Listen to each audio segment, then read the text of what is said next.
नमस्कार मित्रांनो, मी तुमचा मित्र सचिन. कसे आहेत आपण सर्व? आज आहे मंगळवार आणि निफ्टी फिन निफ्टीची आज एक्सपायरी होती. निफ्टीमध्ये काय ओपनिंग झाली आणि काय आज ट्रेंड केलेला आहे मार्केटने ते पाहूया. मार्केट या रेंजला बंद झालं होतं. मार्केट खाली ओपन झालं आणि परत त्या लेवलला जो क्लोजिंग प्राईस होती त्या प्राईसच्या वर जाण्याचा प्रयत्न केला मार्केटने. आता तुम्ही हा 5 मिनटाचा चार्ट आहे, 15 मिनटाचा चार्ट आहे. दोन्ही चार्टमध्ये पहा, तुम्हाला क्लिअर जर डायरेक्शन पाहिजे असेल तर 15 मिनटाच्या चार्टमध्ये तुम्हाला क्लिअर डायरेक्शन दिसेल. पहिला मार्केट या लेवलला सपोर्ट घेत होतं, परत मार्केटने या लेवलला सपोर्ट घेतला. आता जर सकाळी कुणाला ट्रेड घ्यायचा असेल किंवा कुणी ट्रेड घेतला असेल किंवा काही नवीन बिगिनर असतील, त्यांना ट्रेड कसा घ्यायचा ते आज पाहूयात आपण. जर एखाद्या लेवलला परत सपोर्ट घेतलेला आहे मार्केटने, इथं सपोर्ट घेतला, इथं सपोर्ट घेतला, इथं सपोर्ट घेतला, इथं सपोर्ट घेतला आणि इथेही सपोर्ट घेतला, तर जास्त चान्सेस असतात की परत एकदा सपोर्ट घेईल. मार्केटने इथं सपोर्ट घेतलेला आहे. त्याच्यानंतर कन्फर्मेशन आपल्याला कुठं भेटलं की ह्या कॅन्डलचा हाय या कॅन्डलने तोडला. आता आपल्या याच्यामध्ये स्टॉप लॉस जो आहे आपला तो कमी लागतो. कमी कशामुळे लागतो? आपण आजच्या डेचा लो 15 मिनटाचा जर कॅन्डलचा आपण स्ट्रॅटजी जर यूज केली, त्याचा एक व्हिडिओ बनवू आपण. जर तुम्हाला तो व्हिडिओ बनवायचा असेल तर सांगा कॉमेंटमध्ये. 15 मिनटाची एक स्ट्रॅटजी आहे ज्याच्यामध्ये पर डे एक लॉटमध्ये खेळा मंथली एक्सपायरीमध्ये, आणि पर डे तुम्हाला एक चांगलं प्रॉफिट भेटेल. त्याच्यात लॉस कमी असेल आणि प्रॉफिट जास्त असेल, पण ते एकाच लॉटने खेळावं लागेल सुरुवातीला प्रॅक्टिस होईपर्यंत. आणि त्याच्यामध्ये तुम्हाला कंटिन्यू पाहायची गरज नाही. तुम्ही एकदा स्टॉप लॉस लावून ठेवला, टार्गेट लावून ठेवलं किंवा टार्गेट ट्रेल करत राहिलं तरी चालेल, पण कंटिन्यू तुम्हाला त्याच्यामध्ये पाहायचं गरज नाही, कारण त्याच्यामध्ये तुम्हाला ते टार्गेट येण्यासाठी तुम्हाला वेळ लागू शकतो. जसं की ही 15 मिनटाची कॅन्डल आहे. आपल्याला एक्सपेक्टिंग जे टार्गेट आहे 10 पॉईंटचं 20 पॉईंटचं ते तर काय लगेच भेटेल, पण जर मोठं टार्गेट 50 पॉईंटचं 60 पॉईंटचं जर टार्गेट आहे तर आपल्याला थांबावं लागेल, कारण मार्केट बऱ्याच वेळेस काय आहे साईडवेज असतं. आणि सकाळी जे मोमेंटम असतं मार्केट ओपन झाल्यानंतर पहिल्या अर्धा एक तासात, ते मोमेंटम थोडंसं फास्ट असतं, त्यामुळं टार्गेट येण्याचे चान्सेस आपले जास्त होतात. एल पण लागू शकतो, पण एल जर आपलं लिमिटेड असेल 10 पॉईंटचं 20 पॉईंटचं तर मग 1:2 1:3 आपण असं टार्गेट घेऊ शकतो, किंवा 1:1 जरी घेतलं तर मंथ एंडपर्यंत आपण चांगलं प्रॉफिट कमवू शकतो. हा झाला स्ट्रॅटजीचा भाग. आता 15 मिनटाच्या चार्टमध्ये जर पाहिला आपण, हा एक ट्रेड होता. त्याच्यानंतर इथं जर तुम्ही ऑब्झर्व कराल एक प्रॉपर डोजी कॅन्डल बनलेली आहे. डोजी कॅन्डलनंतर प्राईस ॲक्शन निगेटिव्ह झाली.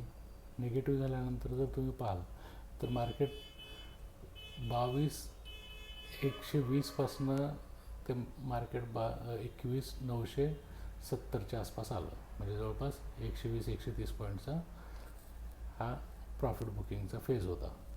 तर ह्या फेजमध्ये तुम्ही चांगल्या प्रकारे पैसे कमवू शकला असता. हा मोठ्या टाईम फ्रेमचा आहे, पण मोठ्या टाईम फ्रेममध्ये बघितला कुठला पॅटर्न तुम्हाला दिसला तर त्याचं कन्फर्मेशन घेण्यासाठी छोट्या टाईम फ्रेममध्ये पाहायचं. जसं की आता तुम्ही हा 15 मिनटाचा चार्ट आहे. जर या ठिकाणी पाहाल तुम्ही तर मार्केट परत रिजेक्ट होत होतं. जर ह्या लेवलला जरी एंट्री मारली असते आपण 112 120, कारण या ठिकाणापासून मार्केट काय करत होतं, लोअर लो बनवत जात होतं. एकही हाय त्यांना तोडला नाही. या लेवलपर्यंत मार्केट लोअर लो फेजमध्ये होतं. तर या हायचा वरचा म्हणजे जसं की 130चा 22,130चा स्टॉप लॉस लावून किंवा 22,150चा स्टॉप लॉस लावून तुम्ही या ट्रेडमध्ये बसू शकला असतात. आता बऱ्याच जणांचा प्रश्न असा असतो की ही एंट्री चुकली माझी, तर परत पॅनिक होऊन एंट्री मारू का? तर नाही मारायची, रिटेस्ट करू द्यायचं त्याला. रिटेस्ट केल्यानंतर जर पहिला हाय तोडत असेल, हा जो आहे हाय तयार केलेला आहे यांनी, हा जर हाय तोडला तर हा जो पॅटर्न चालू झाला होता लोअर लोचा, हा फेल झाला. आणि जर हाय नाही तोडला यांनी आणि परत निगेटिव्ह कॅन्डल बनवून जर खाली जात असेल, तर या ठिकाणी तुम्ही एंट्री मारू शकता 2200ला, आणि एकाच 5 मिनटाच्या कॅन्डलमध्ये तुम्हाला 21 पॉईंट भेटले असते आरामात. त्याच्यानंतर ही एंट्री चुकली, पॅनिक व्हायचं नाही, शांत बसायचं, परत रिटेस्ट करू द्यायचं. निगेटिव्ह काय कॅन्डल बनवते का, निगेटिव्ह काय पॅटर्न बनवते का ते पाहायचं. इथे निगेटिव्ह पॅटर्न बनवला आहे त्याने हँगिंग मॅन, इथून तुम्ही परत ह्या कॅन्डलच्या वरचा स्टॉप लॉस लावून, म्हणजे जेवढा आपल्याला स्टॉप लॉस कमी राहील तेवढं आपल्यासाठी बेस्ट आहे. त्यानंतर तुम्हाला याच्यामध्ये फॉलमध्ये तुम्ही बसू शकला असतात. 2280 ते तुम्ही 21980 किंवा 970 तुम्ही ट्रेल करू शकला असतात. त्याला मार्केट ओलाटाईल असतं, प्रीमियम ओलाटाईल असतात, त्यामुळं स्टॉप लॉस ट्रेल करणं कधीही चांगलं. हा झाला आपला 15 मिनटाची स्ट्रॅटजीचा एक छोटासा पोर्शन, आणि मार्केटमध्ये ट्रेंड काय झाला निफ्टीचा. त्यानंतर एक आज मी पण फिन निफ्टीमध्ये ट्रेड केला होता, पण आपल्याला काही ते जास्त पेमेंट नाही भेटलं, कॉस्ट टू कॉस्ट निघलो आपण.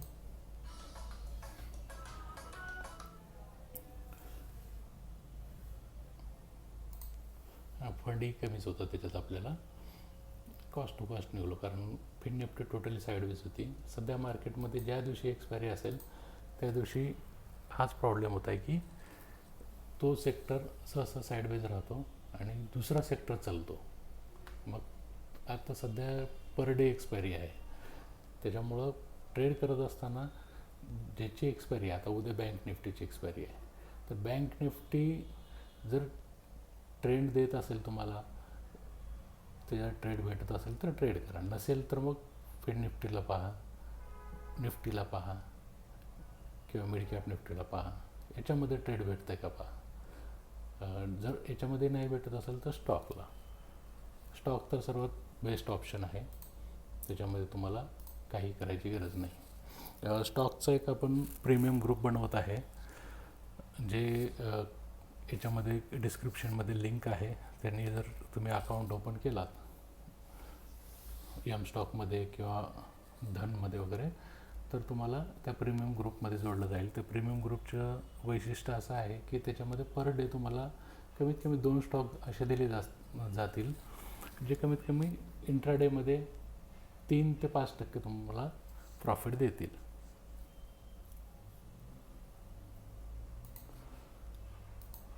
ज्यांना जॉईन करायचं असेल ते जॉईन करू शकतात. आणि त्याच्यानंतर आपण हा पेटीएमचा झाला, आणखीन एक स्ट्रॅटेजी शिकणार आहोत नेक्स्ट व्हिडिओमध्ये, बॉलिंजर बँडची. हा व्हिडिओ कसा वाटला नक्की कॉमेंटमध्ये सांगा, लाईक करा, सबस्क्राईब करा. थँक्यू.